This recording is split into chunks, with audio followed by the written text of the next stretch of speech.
கூடங்குளம் அணு உலையில் மின் உற்பத்தியை துவக்குவதற்கான ஹேட்சன் சோதனை ஓட்ட பணிகள் ஏப்ரல் 4ஆம் தேதி முடிவடையும் என்று அணுமின் நிலைய வளாக இயக்குநர் சுந்தர் தெரிவித்துள்ளார். கூடங்குளத்தில் 14,000 கோடி ரூபாய் செலவில் ரஷ்ய தொழில்நுட்ப உதவியுடன் 2 அணு உலைகள் நிறுவப்பட்டுள்ளன. இதில் முதலாவது அணு உலையில் இறுதிக்கட்ட பணிகள் நிறைவடைந்துள்ளன.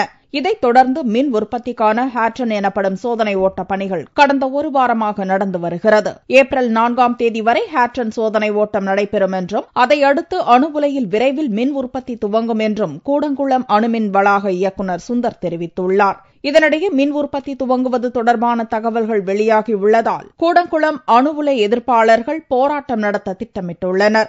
ஏப்ரல் 3ஆம் தேதி அணு உலை அதிகாரிகள் ஊழியர்கள் தங்கியிருக்கும் செட்டிக்குளம் டவுன்ஷிப் குடியிருப்புகளை கடல் வழியாக முற்றுகையிடப் போவதாக அவர்கள் அறிவித்துள்ளனர்.